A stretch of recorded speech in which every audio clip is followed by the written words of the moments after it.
Yang Mulia Majelis Hakim Mahkamah Konstitusi, yang terhormat pemohon, termohon, pihak terkait, dan hadirin sekalian.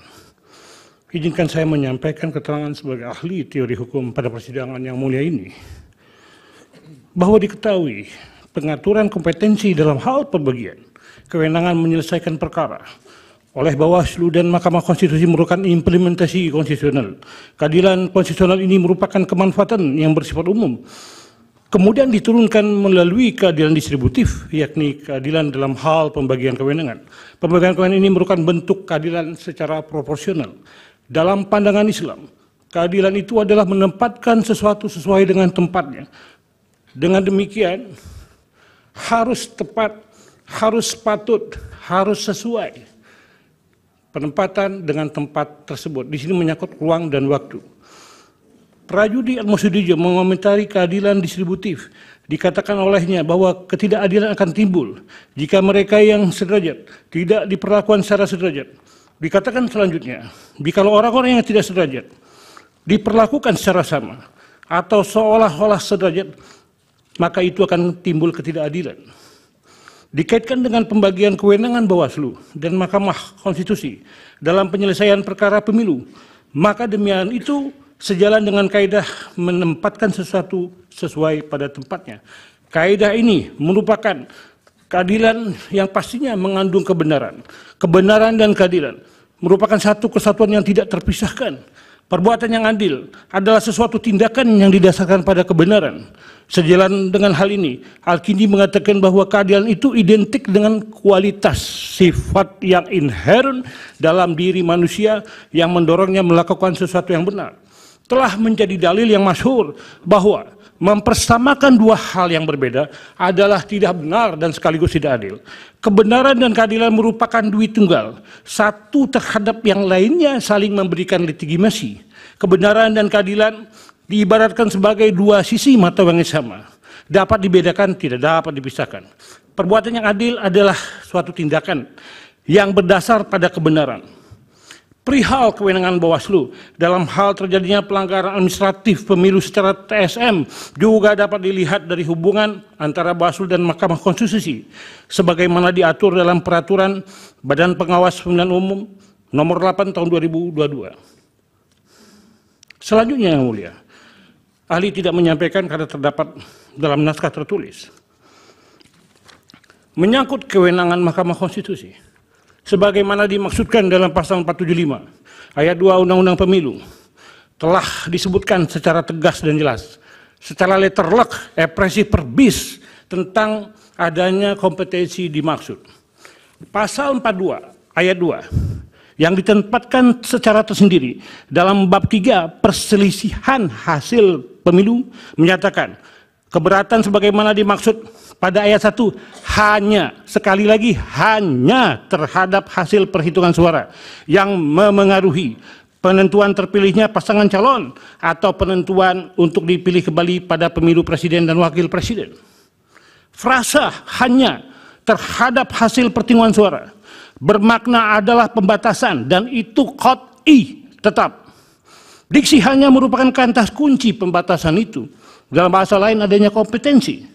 Secara argumentum a contrario atau dalam fikih Islam disebut mafhum mukhalafah, bermakna bahwa penetapan hukum bagi yang tidak disebutkan dalam teks berlawanan dengan apa yang disebutkan. Dengan kata lain, sesuatu yang tidak disebutkan berlawanan dengan yang disebutkan dalam hal penetapannya. Terdapat dalil bahwa ketentuan hukum harus dilaksanakan berdasarkan susunan kalimatnya. Kata hanya merupakan peniadaan, nafi, sehingga ada kata menafikan selain yang disebutkan dalam teks. Selanjutnya, kalimat berdasarkan hasil perhitungan suara adalah bentuk penetapan, isbat. Di sini tidak ada peluang untuk memperluas atau menafikan lain kewenangan Mahkamah Konstitusi tersebut. Dengan kata lain, tidak boleh ada referendum atau ijtihad. Dalam kaitan ini, Aristoteles menyebutkan keadilan dalam hal penafsiran hukum. Dalam penafsiran hukum harus memiliki epikeia, suatu rasa tentang yang pantas.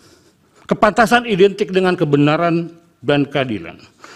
Dan demikian, pasal tersebut telah merinci, telah jelas membagi kompetensi dan merupakan kompetensi wilayah Mahkamah Konstitusi. Hal itu sesuai dengan aksiologi hukum yang dianut oleh konstitusi, yaitu kepastian hukum yang adil dalam pasal 28 ayat 1 Undang-Undang Dasar 1945. Kewenangan Mahkamah Konstitusi yang hanya terhadap hasil perhitungan suara selaras dan sejalan dengan pendapat Aristoteles. Menurut Aristoteles, keadilan korektif, yakni keadilan yang berkaitan dengan pembetulan, berkaitan dengan pemulihan terhadap adanya kesalahan, dalam hal ini perkara perhitungan suara. Kewenangan Mahkamah Konstitusi dalam hal perhitungan suara yang telah ditetapkan oleh KPU merupakan bagian dari keadilan korektif, yakni melakukan pemulihan atau pembetulan atas terjadinya kesalahan perhitungan yang menyebabkan migrasi suara yang terjadi secara masif dan signifikan dan tentunya mempengaruhi pemilihan terpilihnya paslon presiden dan wakil presiden atau untuk dilakukannya pemungutan suara ulang. Ditinjau dari aspek validitas, sebagaimana dinyatakan oleh Henk Kelsen, ahli berpendapat norma akuo telah memiliki validitas. Menurut teori ini, hierarki norma hanya mengenal subordinasi dan subordinasi subordinasi, tidak adanya koordinasi. Pemilihan tata hukum positif merupakan hal utama yang salah satunya mendasarkan pada azas legalitas, tepatnya kompetisi absolut. Hal ini dengan kaidah fikih, ma la yatibul wajibu ila fihi fa huwa wajib. Sesuatu hal yang menjadi penyempurna dari sesuatu yang bersifat wajib itu, maka sesuatu itu adalah bersifat atau dihukumi wajib pula. Dikatakan dengan kompetensi ini, maka kompetisi yang notabene berkedudukan sebagai penyempurna dari sesuatu hal yang bersifat wajib, yakni mewujudkan cita hukum. Cita hukum kita ketahui sebagaimana Gustav Rachbach mengatakan Rechtssicherheit, Gerechtigkeit, Rechtmäßigkeit. Tetapi konstitusi mengedepankan kepastian hukum yang adil. Kepastian secara prosedural, pasti di dalamnya ada keadilan prosedural untuk menuju keadilan substansial.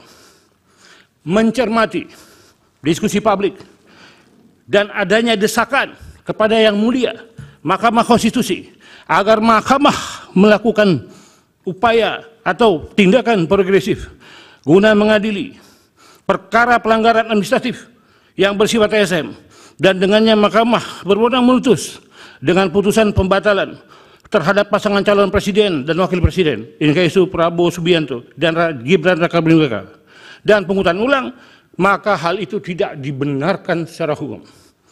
Selain dalil-dalil yang ahli sampaikan di atas, terdapat kaidah yang umum yang menjadi rajukan bagi kita semua, dan ini diterima oleh teori kemanfaatan sebagaimana disampaikan oleh Jeremy Bentham.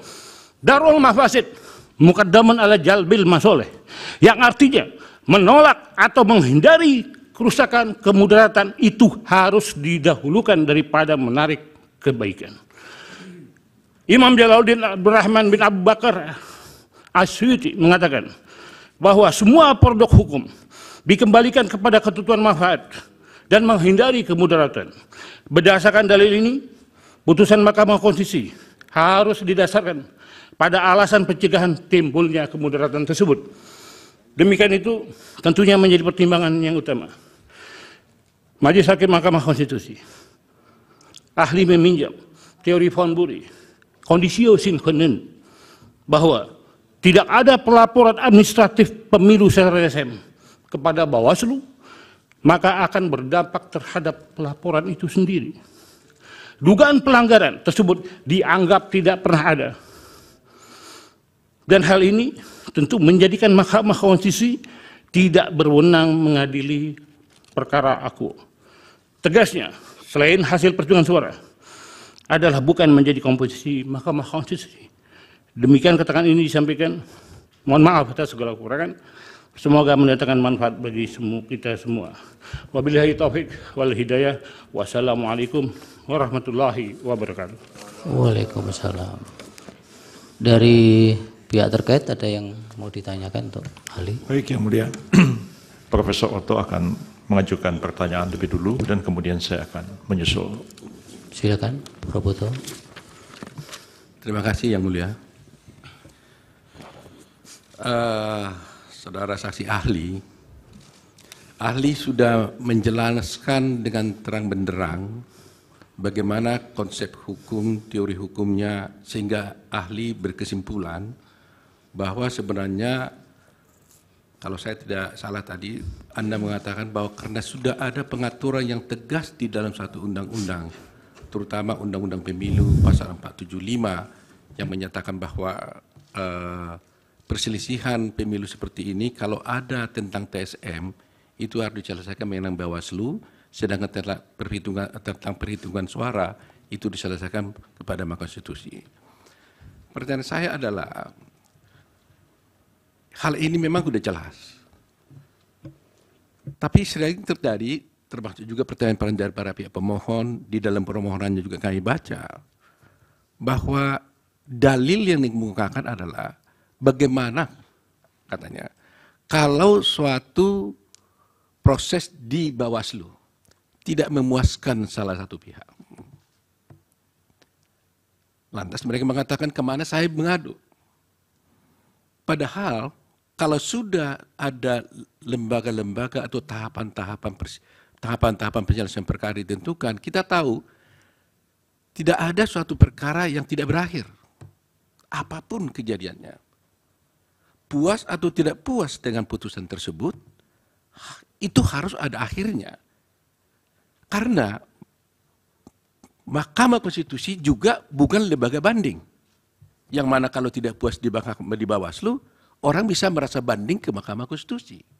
Sebab kalau itu diterapkan juga melanggar prinsip itu. Kita tahu juga bahwa hukum material memang harus ditegakkan dengan hukum acara. Tidak akan mungkin hukum material bisa tegak kalau hukum acaranya tidak betul-betul tegak. Kalau hukum acaranya kiri kanan dan bisa dirubah-rubah, maka kepastian hukum tidak akan bisa dicapai seperti yang ahli katakan tadi. Sehingga pertanyaan kami adalah, apakah memang tidak mungkin lagi ada peluang untuk memberikan penemuan hukum bila mana para pihak sudah mengajukan ke Bawaslu dan merasa tidak puas, dimungkinkan enggak? Bahwa maka tadi Anda mengatakan tidak lagi resfinding, tapi apa landasan filosofis, teoritis yang memperkuat hal ini? Yang memperkuat, ya, supaya kita bisa dapat landasan yang kuat bahwa kalau memang sudah ke Bawaslu, tidak bisa lagi banding atau apapun ke Mahkamah Konstitusi. Ini pertanyaan kami kepada ahli. Silakan, cukup bagi kami. Silakan. Kami lanjutkan Yang Mulia. Ada dua pertanyaan yang kami ingin kemukakan kepada saudara ahli. Saudara ahli mengutip As-Suyuti dan mengutip para ahli filsafat hukum Islam bahwa al-adalah, keadilan itu adalah esensi daripada etik, dan etik itu harus melandasi pembentukan sebuah norma hukum. Persoalannya adalah saudara Gibran dan saudara Prabowo Subianto itu telah disahkan oleh KPU sebagai pasangan calon dan kemudian telah ikut dalam pemilu dan telah ada hasilnya sebagaimana telah diputuskan oleh Mahkamah Konstitusi. Dilihat dari sudut pandangan filsafat hukum tentang adalah yang menjadi esensi dari norma etik yang harus mendasari sebuah norma hukum. Apakah ketika putusan-putusan hukum itu telah dilalui oleh pasangan Prabowo Subianto dan Gibran Rakabuming Raka, tapi kemudian ingin dimentahkan dengan satu dalih bahwa ini ada persoalan-persoalan etik. Apakah saudara ahli bisa menjelaskan sebenarnya apa perbedaan etik dalam filsafat hukum dengan ethical conduct yang merupakan satu etika profesi yang diperintahkan oleh undang-undang dan mengikat orang-orang yang duduk dalam profesi tertentu. Kode etik hakim tidak berlaku bagi advokat. Hakim harus mundur kalau ada saudaranya atau saudara semendanya menjadi pihak dalam perkara. Tapi kewajiban itu tidak ada pada advokat. Advokat boleh aja membela saudaranya di pengadilan. Apakah pelanggaran etik dalam arti pelanggaran kode etik profesi itu dapat dengan semena-mena dipersamakan dengan ethical norm adalah konsep etik yang dikenal di dalam filsafat hukum? Atau memang ada perbedaan? Supaya kita mencerahkan kepada masyarakat seperti yang dikemukakan Yang Mulia Hakim Profesor Arief Hidayat, supaya masyarakat memahami kalau orang itu melanggar ethical norm di dalam konsep etik filsafat, orang itu bisa dibilang orang amoral, orang bejat, ya, orang amoral.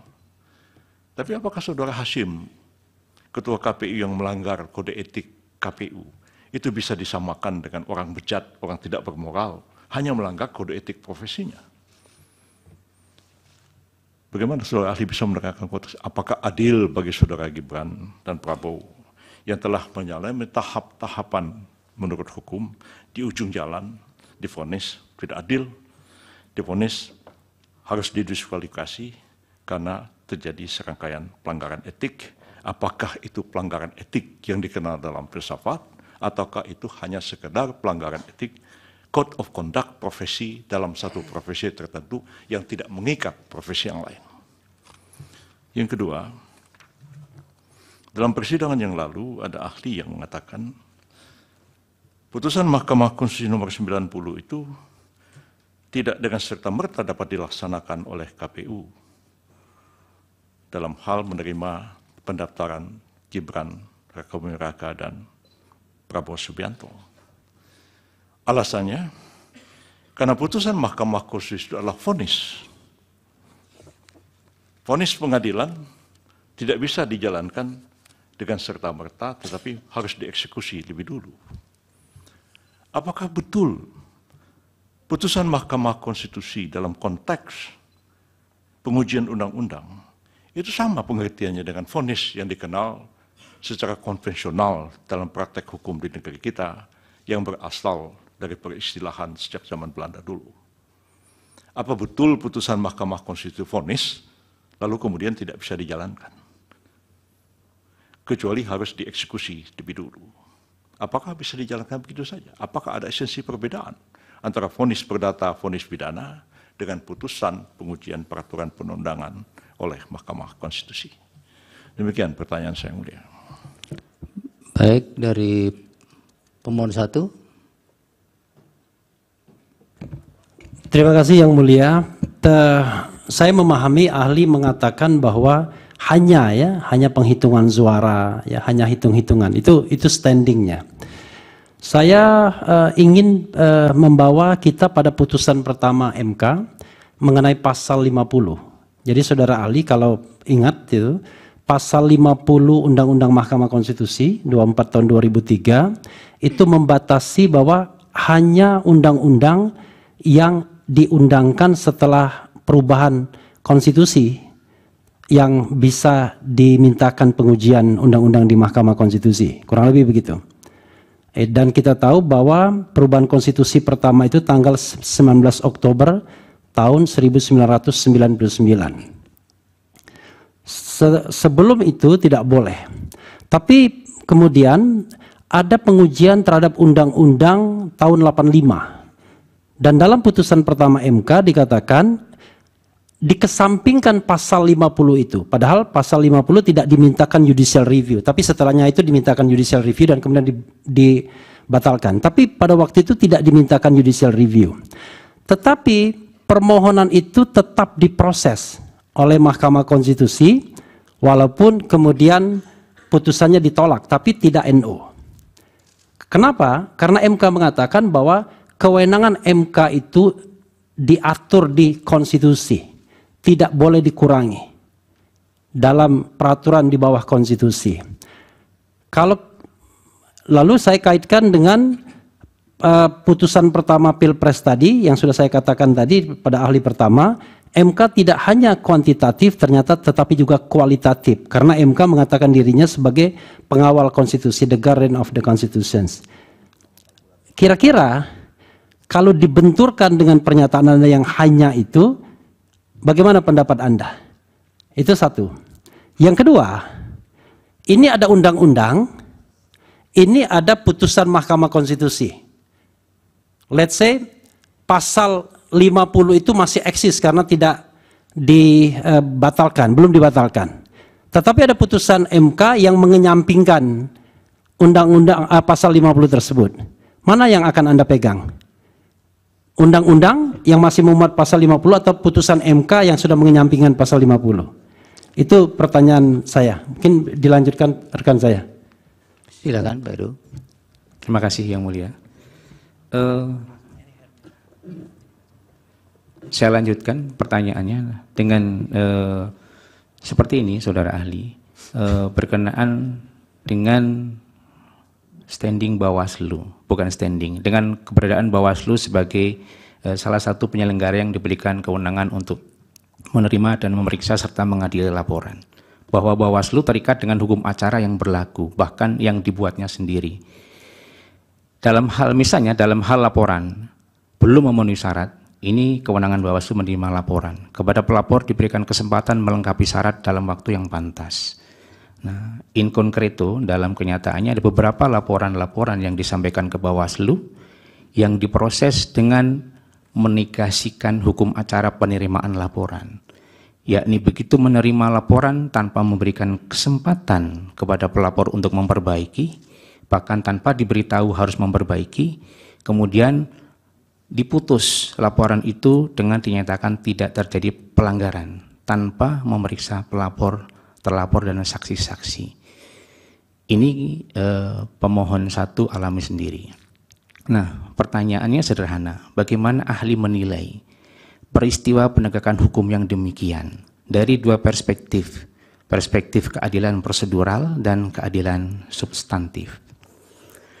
Itu pertanyaan yang pertama. Kemudian pertanyaan yang kedua, kepada ahli kami sampaikan begini, belakangan muncul bukti, kami ajukan bukti kan ini, berupa putusan DKPP yang menyatakan KPU terbukti melanggar prosedur dalam penerimaan pendaftaran pasangan calon, dan karena wewenang mengadilinya dibatasi sebatas etik, maka putusan DKPP itu hanya memberi sanksi pelanggaran etik saja. Nah, dari putusan tersebut diperoleh fakta hukum tentang adanya pelanggaran yang dilakukan dalam penetapan pasangan calon. Nah, ini putusan ini lahir 9 hari sebelum pemungutan suara serentak atau pemilu 14 Februari 2024. Yang secara prosedur, ya, ketika akan dimintakan pembatalan penetapan KPU yang dinyatakan ada pelanggaran itu tidak dapat lagi diajukan ke Bawaslu maupun ke PT UN sebagai sengketa proses. Begitu. Nah, pertanyaan kedua, tadi pengantar. Pertanyaannya adalah ketika secara prosedural tidak lagi dapat dijangkau penyelesaiannya di Bawaslu, maka bagaimana penilaian ahli agar keadilan substansial tetap dapat ditegakkan?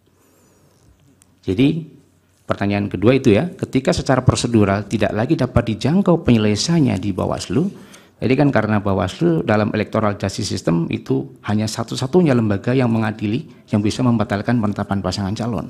Maka bagaimana penilaian ahli agar keadilan substansial tetap dapat ditegakkan? Cukup ya. Satu lagi yang mulia. Nah, kemudian yang ketiga, Mahkamah sudah berkembang dalam mengadili perselisihan hasil tidak hanya sebagai the guardian of Constitution dan the interpreter of Constitution saja, tetapi juga safeguard of democracy, di mana dalam pasal 24 kekuasaan kehakiman yang merdeka dan tidak hanya menegakkan hukum tapi juga keadilan. Hukum dan keadilan yang ditegakkan juga termasuk dalam lingkup penyelesaian suatu sengketa bila pemilu tidak dilaksanakan secara luber di dalam pasal 22I ayat 1 Undang-Undang Dasar 45, terlebih jika dicampakkannya suatu kedaulatan yang seyogyanya berada di tangan rakyat. Pertanyaannya adalah, bagaimana pandangan ahli, apakah Mahkamah tidak boleh menggunakan kewenangannya agar senantiasa kompatibel dengan perkembangan yang terjadi di masyarakat dan agar keadilan bisa ditegakkan? Demikian tiga yang mulia. Dari pemohon 2. Terima kasih yang mulia. Kami punya beberapa pertanyaan, dari saya ada 3. Ya. Menjikapi apa yang dijelaskan tadi oleh ahli, saya sepakat dalam beberapa hal, karena kalau kita bicara mengenai hukum, buat mereka yang belajar mengenai hukum internasional atau filsafat misalnya, memang selalu kita akan berpegang pada proportionality, proportion. Kemudian juga berpegang pada asas yang disebut reasonableness, ya, kewajaran dan kepatutan. Dan juga sebetulnya kalau kita mau lihat lebih jauh, yang disebut universality, ya, berlaku untuk semua. Nah, dalam konteks ini, ketika saudara ahli bicara mengenai Bawaslu nomor 8 2022, saya kira prinsip-prinsip ini juga harus mengikat, ya, kita dalam melihat peraturan perundang-undangan. Ya. Nah, saya tidak melihat itu akan membatasi kewenangan MK, hanya sebatas perhitungan suara, perolehan suara, dan perbedaan perolehan suara. Saya kira MK itu menjalankan, ya, tunduk taat bukan saja kepada konstitusi, tapi terhadap konstitusionalisme. Jadi mesti dibedakan apa yang disebut constitution dengan konstitusionalisme. Nah, konstitusionalisme inilah yang menjadi pegangan buat MK dalam melakukan referendum, dalam melakukan ijtihad. Nah, jadi saya melihat, ya, dalam konteks ini MK seyogyanya memang punya kewenangan untuk menyelesaikan persoalan-persoalan konstitusional, walaupun tadi saudara ahli mengatakan itu harusnya limitatif kalau bicara mengenai TSM, ya, itu ada di Bawaslu. Saya hanya ingin bertanya, ya, apakah dalam konteks MK yang menjalankan konstitusionalisme, bukan sekedar constitution, apakah MK tidak bisa melakukan referendum, ya, ijtihad? Karena menurut saya ini sifat yang sangat esensial, ya, inherent dalam tubuh MK itu sendiri. Nah, yang kedua, kita kan memang juga melihat bahwa MK, kalau tadi suka menghubungkan dengan pertanyaan dari Paslon 01, itu melakukan satu ijtihad ketika membuat putusan-putusan yang tadi saya sebut, misalnya salah satu mengenai diskualifikasi dalam kasus-kasus pilkada. Kemudian juga mengenai perintah untuk melakukan pemungutan suara ulang. Nah, ini hal-hal yang saya kira hasil dari penerapan konstitusionalisme yang dilakukan oleh MK.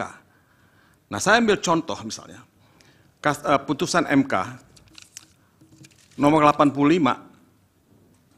tahun 2022, di mana di sini tidak lagi dibedakan, ya, perbedaan rezim pemilu itu. Pilkada adalah pemilihan umum. Jadi garis batas yang sangat kaku itu sudah ditinggalkan oleh MK. Nah, apakah saudara ahli juga sependapat bahwa konstitusionalisme yang menjadi landasan dari MK, ya, dimanapun, itu membolehkan mereka, ya, untuk melakukan, ya, hal-hal ini? Apakah MK bersalah atau keliru kalau tidak melakukan itu? Nah, yang ketiga, yang mulia,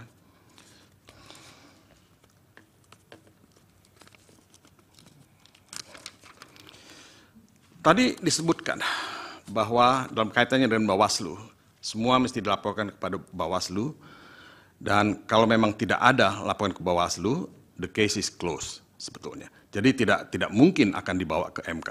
Ini yang saya dengar kalau saya tidak salah tangkap tadi. Tapi saya tetap melihat bahwa MK itu adalah the last resort.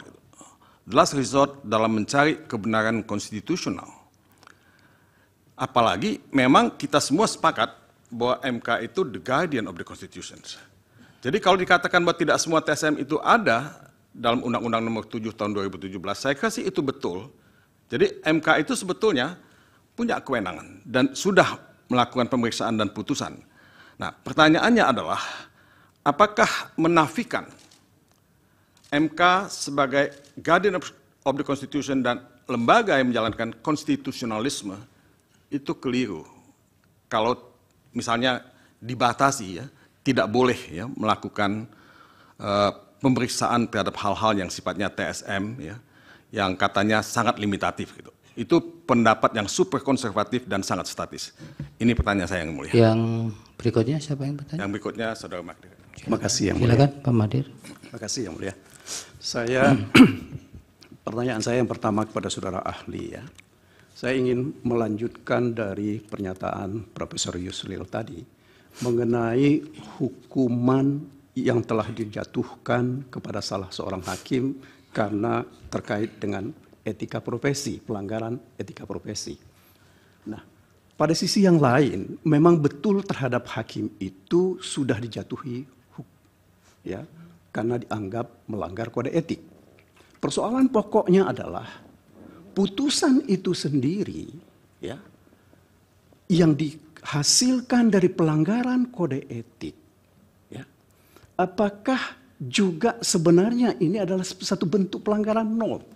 Ya, kalau kita lihat dari sisi filsafat, saya kira ini yang perlu juga dijawab oleh saudara ahli. Ya, apakah ketika orang yang menjatuhkan putusan itu sudah dihukum, putusan itu tidak layak lagi untuk dipersoalkan? Mestinya kan tidak begitu.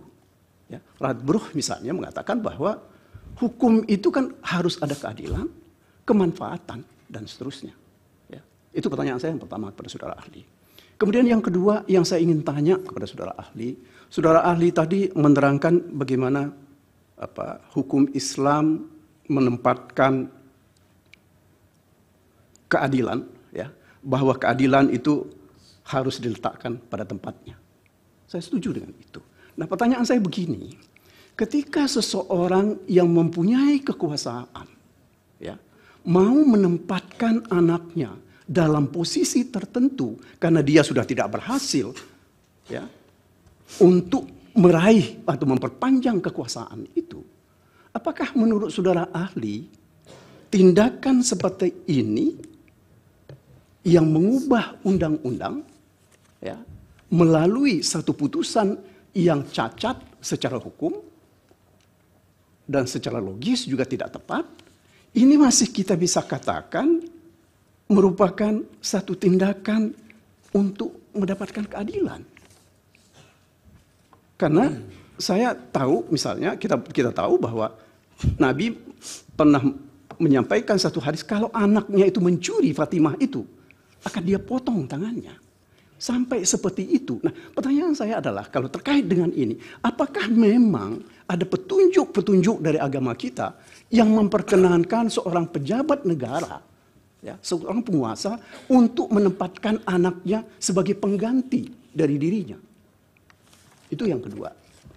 Yang ketiga, kalau kita bicara tentang kepantasan dan kepatutan seperti saudara ahli katakan tadi, pertanyaan pokoknya, apakah Gibran itu lebih pantas dari Profesor Yusril misalnya untuk jadi wakil presiden? Ya. Karena begini, kenapa saya tanyakan kepada saudara ahli? Soal persyaratan terhadap Gibran harus melakukan perubahan terhadap undang-undang, itu satu. Ya. Dari segi ketokohan dan pengalaman, Gibran itu wali kota. Profesor Yusril, ya, dia adalah mantan Menteri Sekretaris Negara. Keberatan yang mulia karena sudah menjadikan pendapat. Langsung pertanyaan saja, Bapak. Pertanyaan saya begini, dalam kondisi seperti ini, ya, apakah saya bicara tentang pada tempatnya, saudara ahli katakan itu tadi, apakah ini mengubah undang-undang ini dengan menyampingkan orang-orang yang patut, itu dianggap sebagai menempatkan sesuatu pada tempatnya? Sudah ya? Satu lagi yang mulia, kalau sudah tiga, boleh. Bapak. Baru tiga, satu lagi. Iya, Pak Mulia juga sudah tiga. Singkat saja. Baik, saya ingin pendapat saudara ahli masih terkait dengan soal etika ini tadi. Ini kan sudah ada juga putusan DKPP yang menganggap bahwa KPU itu dalam istilahnya mereka melakukan perbuatan melawan hukum. Bahkan dikatakan juga itu adalah memutus sesuatu yang tidak biasa. Nah, saya ingin pendapat saudara ahli tentang soal ini. Terima kasih yang mulia. Baik, dari termohon? Tidak ada. Dari Bawaslu? Ada yang mulia. Izin. Silakan. Karena beberapa kali kita disebut terus sama pemohon 01. Saya ingin bertanya kepada ahli. Pertama, jika dalam suatu putusan Dewan Kehormatan Penyelenggara Pemilu menyatakan penyelenggara pemilu bersalah dalam pelanggaran kode etik, namun dalam pertimbangannya menyatakan bahwa seluruh proses yang dilakukan dalam pencalonan itu sah, menurut pendapat ahli, bagaimana tentang hal tersebut. Kemudian kedua adalah jika ada laporan misalnya sesuai dengan tadi disebutkan oleh pemohon mengenai electoral justice system, semua proses penanganan pelanggaran itu melalui Badan Pengawas Pemilu. Dalam proses itu, maka Bawaslu terikat dengan peraturan Bawaslu dan pedoman teknis yang dibuat oleh Badan Pengawas Pemilu. Jika kemudian Badan Pengawas Pemilu menyatakan suatu laporan tidak memenuhi syarat material, kemudian ada yang bisa melengkapi, ada pun yang tidak melengkapi, bagaimana menurut pendapat ahli, apakah Bawaslu telah menjalankan fungsinya sesuai dengan electoral justice system yang ada dalam Undang-Undang 7 tahun 2017? Cukup. Dari Hakim. Silakan ahli dijawab singkat-singkat. Baik, terima kasih Yang Mulia. Pertama dari Prof. Foto. Dipertanyakan di sini tentang masalah aspek prosedur formil dan material. Ini berkaitan dengan tata cara proses dan pemenuhan daripada apa yang dikehendaki oleh pembentuk undang-undang dalam rangka mewujudkan tujuan hukum itu. Itu yang kita panggil aspek material. Tidak mungkin aspek material itu dapat diwujudkan tanpa ada unsur formilnya. Itu menjadi kewajiban. Itu yang pertama. Itulah yang menjadi niat. Itulah yang akan melahirkan gerakan, perbuatan, dan akibat. Disinilah ada keterhubungan kausalitas yang tidak dapat dipisahkan. Terlebih lagi saya sudah katakan, dalam paradigma keilmuan, aliran mazhab hukum hanya ada 3. Pertama hukum kodrat, hukum alam, ini Aristoteles. Kemudian posisisme hukum yang sebelumnya legisme dari John Austin dikembangkan oleh Hans Kelsen. Yang ketiganya adalah hukum putusan hakim. Pertanyaannya, apakah Indonesia mengambil bagian yang ketiga? Apakah Indonesia mengacu kepada pendekatan aliran mazhab ini? Tidak. Walaupun sama-sama kualitatif. Ada lagi yang ketiga, realisme hukum. Ada yang berikutnya, yang keempat realisme hukum, yang kelima sosiologi hukum. Ini adalah empiris. Sehingga dalam metodologi penelitian dibedakan antara kualitatif dengan kuantitatif, antara doktrinal dengan doktrinal, antara normatif dengan empiris. Itu metodologi, itu manhaj. Begitu juga dalam metodologi penentuan pengambilan keputusan berdasarkan pembuktian, berdasarkan perkara. Saya berpendapat MK itu hanya kuantitatif, hitung-hitungan. Tidak ada tafsir lain, sudah jelas kalimatnya, susunannya. Sudah dinafikan, di luar itu tidak boleh. Itu legalitas. Sekarang kalau kita bicara hukum, tolak ukurnya adalah legalitas, itu kepastian hukum. Walaupun itu dibawa sebenarnya oleh Napoleon Bonaparte dari Spanyol ke Mesir. Tapi itu menjadi hukum kita. Al-Quran itu legalitas, kodifikasi. Injil dinasah dengan Al-Quran. Injil menasahkan Zabur, Taurat. Itu legalitas kodifikasi. Siapa yang melawan itu? Pertanyaannya sekarang, saya balikan. Apakah kekuasaan diciptakan oleh hukum, apa hukum diciptakan oleh kekuasaan? Siapa yang menjawab ini? Prof. Cito mengatakan dalam hukum tidak ada orang. Begitupun Prof. Sayudi Al-Musidorjo. Saya mengatakan kekuasaan itu diciptakan oleh hukum. Itulah tauhid, syariat, turunannya akhlak. Dan nanti akan saya bicara tentang masalah etik. Begitu Prof. Otto. Kemudian, apakah keterkaitan antara pelanggaran administrasi pemilu ini menjadi kewenangan MK? Dapatkah itu dibenarkan sebagaimana tadi dari pemohon 01 dan 03? Kita harus melihat dari aspek ontologi, dari aspek sosiologi, dari aspek aksiologi, dari aspek epistemologi. Ontologi jelas, hakikat, makrifat. Nah sekarang, kalau menyangkut tentang aksiologi, dia itu tarikat. Lalu bagaimana dengan epistemologi yang kemudian menjadi dasar berlakunya hukum? Itulah syariat. Jadi antara ontologi, aksiologi, epistemologi terhubung. Ini kan filsafat, ilmu pengetahuan. Itu terhubung dengan ilmu Islam. Ma'rifat di dalamnya hakikat, tarekat, dan di bawahnya syariat. Nah sekarang, hakikat yang di dalamnya ada kandungan ma'rifat, itu adalah tujuan hukum. Tujuan hukum itu mencegah kemungkaran dan harus mewujudkan, menjaga, memelihara kemaslahatan. Sekarang pertanyaannya, kalau timbul sama-sama maslahat terhadap dua hal yang berbeda, yang mana yang akan kita ambil? Dua bidang ini, dua perkara ini sama-sama maslahatnya. Dalilnya mengambil maslahat yang lebih tinggi. Sekarang kebalikannya. Dua hal ini dalam ruang waktu yang sama-sama timbul kemudaratan. Sama-sama mudaratnya, yang mana yang diambil? Khufufat darurain, mengambil mudarat yang paling ringan. Itu jawabannya Prof. Putu. Jadi dalam kaitannya dengan masalah yang ini. Prof. Yusril, Prof. Putu kan hanya satu pertanyaan, Mas jawabnya dua. Baik. Ya, saya mengingat lagi ngajar ini. Baik. Prof. Yusril. Prof. Yusril, saya baca tulisannya, saya paham paradigma pemikiran beliau. Tentang etik. Etik estetika, itu bicara keindahan. Di mana letaknya itu? Kita mengenal kebutuhan itu ada primer, sekunder, tersier. Sama dalam Islam. Daruriyat, hajiat, tahsiniyat. Darurat itu darul khamsah, menjaga yang 5, menjaga agama, jiwa, akal, keturunan, harta. Ini kalau dikaitkan panjang yang mulia. Ini terkait dengan 5 sila Pancasila. Nah sekarang, apa itu yang dipanggil hajiat? Hajiat itu pelengkap untuk mencapai kemahaselatan, mencapai tujuan hidup yang benar, yang baik sebagaimana tuntutan agama.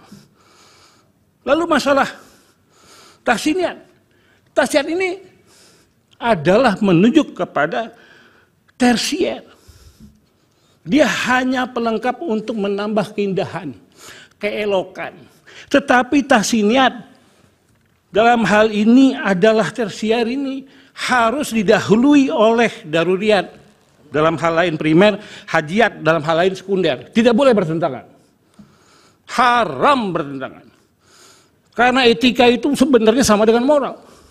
Itu kalau di Islam akhlak. Sehingga ini adalah buah amal yang terkait dengan tauhid dan syariat. Tidak mungkin akhlak itu bertentangan dengan tauhid. Tidak mungkin etika atau akhlak itu bertentangan dengan syariat. Jadi sangat jelas, tidak dapat dipersamakan. Mempersamakan sesuatu yang beda, itu adalah tidak adil, tidak benar. Pertanyaan berikutnya dijawab. Pertanyaan berikutnya, vonis tidak sama dengan putusan Mahkamah Konstitusi. Kalau vonis itu menyangkut sanksi yang kepada perbuatan seseorang yang dibuktikannya berbeda. Perbuatannya sungguh-sungguh terjadi dalam hal kelakuan orang.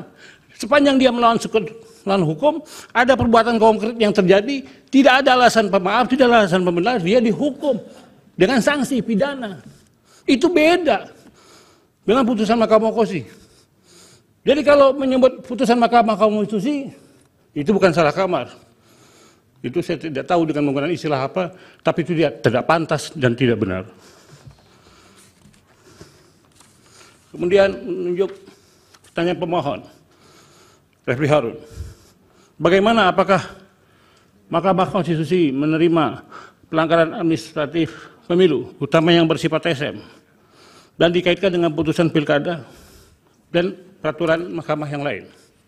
Saya memahami ini dengan pendekatan teoritis, karena saya dihadirkan sebagai ahli teori. Apa yang melandasi Mahkamah Konstitusi menerima memeriksa perkara sengketa pilkada itu dengan pendekatan TSM. Tentu sebelumnya ada putusan di zaman Prof. Mahfud. Tapi apa alasannya? Alasannya adalah ini terkait dengan kepastian keadilan dan kemanfaatan hukum itu. Kenapa? Karena memang tidak ada pengadilan khusus pemilu. Sepanjang itu belum ada, maka MK mengambil kewenangan itu. Dan ini terhubung terkait dengan kaidah mala yurad kulluhu, la yurad kulluhu. Kalau tidak dapat semuanya, jangan tinggalkan sebagiannya. Ini dalam rangka menarik maslahat ketika timbul perbedaan. Tapi apakah dibenarkan dalam perkara di sini, perkara aku ini itu dapat diterapkan? Tidak. Tidak dapat diterapkan. Tidak ada argumentasi bangunan teoritis dan yuridis. Tidak pada tempatnya juga hukum progresif dikaitkan dalam perkara aku. Yang berkaitan pasal 50. Ya, kemudian putusan MK versus undang-undang. Yang mana yang diambil? Ya lihat dulu. Oke, derajatnya sama. Tentukan di sini lex posteriori, delegat legi priori. Yang mana yang lebih dahulu, yang mana yang lebih lampau. Tentu yang baru menasah, membatalkan yang lampau. Ini nasih mansuh. Yang belakangan mengalahkan, membatalkan yang terdahulu. Itu jelas. Kemudian dari saudara Heru, ini terkait keadilan prosedural, pertentangannya dengan keadilan substantif. Yang mana yang didahulukan? Saya sudah menyampaikan, tidak mungkin mewujudkan keadilan substansial tanpa dipenuhi keadilan prosedural. Keadilan prosedural itu kepastian hukum, itu dalilnya. Kemudian, bagaimana dengan DKPP? Sanksi pelanggaran etik. Dan oleh karenanya keadilan substansial tidak dapat terwujud. Jelas tadi, sanksi etik beda dengan sanksi delik. Beda dengan sanksi-sanksi delik yang lain. Jadi etika itu tidak boleh bertentangan dengan undang-undang. Sanksinya tidak boleh. Contoh, apakah iya MK memberikan sanksi seseorang itu dilakukan penahanan, tidak boleh melakukan hal apa-apa atau dipidanakan? Tidak. Menurut undang-undang tentang hak asasi manusia, hukuman sanksi itu harus dengan undang-undang. Begitupun konstitusi. Jadi tidak pada tempatnya etika masuk ke wilayah hukum yang kemudian mempengaruhi hukum, bekerjanya hukum dalam rangka mendalilkan sesuatu. Dalil ini tertolak. Lanjut, Mahkamah Konstitusi. Bagaimana kedudukannya terkait dengan pelanggaran administrasi TRM? Jelas, tidak ada kewenangan Mahkamah Konstitusi. Dalam hal ini, sebagaimana ahli telah nyatakan, ini yang saya sebutkan tidak dapat mempersamakan pelanggaran administrasi pemilu dengan penghitungan hasil. Ini kan dua hal yang beda. Pasalnya aja beda. PAP, TSM, di undang-undang yang sama. 286, Junto 460, Junto 463. Tentang MK, 475, utamanya ayat 2. Dibedakan tempatnya, dibedakan materinya. Sekarang kita samakan. Kalau begitu, ada ketidakadilan, ada ketidakbenaran. Adil itu menempatkan sesuatu sesuai dengan tempatnya. Iya, artinya Ya kan? ahli berpendapat tidak bisa ya. Iya. Silakan. Lanjut berikutnya. yang mulia. Kemudian dari 03. Yang berkaitan dengan pertimbangan putusan Bapak Todong Mulia DKPP. Lubis. Jelas. Apakah yang mulia Mahkamah Konstitusi melakukan reviewing ijtihad? Jelas, saya sudah mengatakan. Pendapat saya tidak bisa. Sudah jelas. Ada nafi, ada isbat, ada mafhum mukhalafah, argumentum acuratio. Nah sekarang apalagi? Dalil apalagi yang membenarkan? Silakan hadirkan kepada ahli argumentasi yuridis, filosofis yang selainnya. Ahli yakin itu tidak ada. Kemudian terkait dengan perbedaan antara Pilpres dan Pilkada. Ini jelas tadi, kalau kita mengambil, ya tentu memang ada diskursus yang menarik. Apakah sama-sama rezim pemilu atau tidak? Itu diskursus, bukan menyangkut perkara konkret. Tapi kalau MK masuk, tentu tadi sifatnya kesetaraan. Sifatnya, baris bawah, pengecualian. Dalil umum, postulatnya tidak ada hukum tanpa kecuali. Itu pengecualian. Kan banyak putusan MK yang mengecualikan. Contoh, saya pernah jadi ahli undang-undang tentang KPK. Salah satu komisioner, umurnya belum 50. Dia sedang menjabat. Kalau pakai norma itu dia tidak bisa. Saja. Tapi akhirnya dikabulkan. Dijawab yang lain, sesuai dengan isu. Baik, yang mulia. Nah, sekarangnya Perbawaslu nomor 8 2012. Sudah jelas yang mulia. Ketika ada laporan administrasi pemilu, di sisi lain dilaporkan kepada MK, maka Bawaslu harus menghentikan dan melapornya kepada MK. Ya kan itu. Nah, kemudian bagaimana kalau tidak ada pelaporan itu? Kalau tidak ada pelaporan, MK berwenang karena tidak ada pelaporan Bawaslu. Kalau ada pelaporan ke Bawaslu, tentu menjadi lain ketika tidak ada.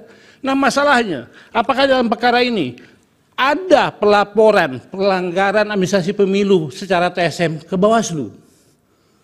Kalau tidak ada, telah kehilangan objeknya.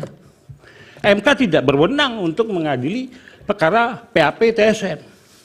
Hanya perhitungan suara, dan itu pun harus dibuktikan dengan metodologi kuantitatif migrasi suara. Yang dari pemohon 2. Baik. Ya, untuk yang selanjutnya, etik sudah jelas Yang Mulia. Masalah keadilan sudah jelas. Putusan DKP sudah sesuai dengan tempatnya dan itu tidak dapat terbantahkan. Kemudian terkait dengan dari pihak termohon. Ini sama bagaimana Termohon yang mana ini? Bawaslu. Bawaslu. Ya. Terkait dengan kode etik. Apakah sah penerapannya? Dia sah untuk perilakunya. Karena yang dinilai adalah etikanya. Bukan pelanggaran hukum dalam hal delik. Kalau hal delik ya tentu harus undang-undang. Jadi tidak ada masalah menurut ahli Yang Mulia. Yang jelas kepentingan hukum reh belangan harus diutamakan daripada individual belangan. Demikian Yang Mulia. Dari Prof. Saldi ada pertanyaan. Silakan. Makasih Pak Ketua. Ahli, saya mau dapat perspektif saja dari ahli ya. Nanti kalau ahli sempat, coba lihat putusan Mahkamah Konstitusi nomor 1 tahun 2019 tentang sengketa Pilpres itu ya. Halaman 1934. Di sini pemohon mendalilkan soal calon wakil presiden Ma'ruf Amin ketika itu adalah masih ada keterkaitan jabatannya di badan usaha milik negara. Lalu Mahkamah menilai dan memutus dalil itu. Menurut Anda ini menyangkut kuantitatif atau kualitatif? Kualitatif Yang Mulia, bukan kuantitatif. Terima kasih Pak Ketua. Ya. Izin Pak Ketua. Oh silakan. Boleh. Ya, ini supaya kami tidak keliru ya di dalam menimbang keterangan ahli. Tadi kan dikutip ya kaidah darul mafasid muqaddamun ala jalbil masolih. Saya ingin tanya dulu, yang mafsadah dan maslahah itu yang mana terkait dengan apa yang dimohon? Apakah kemudian menolak permohonan atau menerima permohonan? Baik. Yang mana ini, Mas? Baik. Itu yang pertama dulu. Ya. Yang kedua tadi juga terakhir dikutip ya kaidah ma la yutraku kulluh la yutraku kulluh. Saya ingin tanya juga, lah kalau kaidah ini diterapkan, apakah ini tidak berarti kalau mengabulkan sebagian, kalau menolak juga sebagian? Apa kira-kira penjelasan supaya kita nggak confuse ini memahami keterangan ahli. Terima kasih. Ya, yang namanya kaidah itu sama dengan teori Yang Mulia. Kalau usul fikih itu azas prinsip. Nah, kaidah itu harus diterapkan, diimplementasikan, dan itu tergantung pandangan jiwa, pikiran, dan kemampuan seseorang. Nah, dalam kaitan ini, yang mana yang didahulukan? Para imam mazhab berbeda pendapat tentang ini. Bahkan antara Imam Syafi'i dengan Imam Malik dengan Imam Hanafi itu berbeda. Pendapat lama, pendapat baru, kol kodim, kol jadid, yang disinggung para Mahfud, itu ada di situ. Tapi terkait dengan ini, malah yurarku kuluhu, la yurarku kuluhu. Itu menunjuk kepada adanya kemanfaatan yang mesti diambil dan tidak bisa ditinggalkan. Tetapi harus terhubung, apakah ngambil manfaat itu menjadi kemungkaran? Ada mafsadat, ada mudarat. Kalau ada diambil itu timbul kemungkaran. Kaidahnya tadi mencegah kemungkaran lebih diutamakan daripada menarik maslahat kebaikan. Karena dalam Islam itu sangat jelas ukurannya. Olehnya ditentukan apa yang menjadi syarat-syarat itu. Ditegaskan. Sekarang pertanyaannya, apakah nas teks itu qot'i apa zanni? Qot'i ini tetap saya menyatakan itu tetap. Cukup Ya, Ali, jangan cukup ya. terlalu melebar.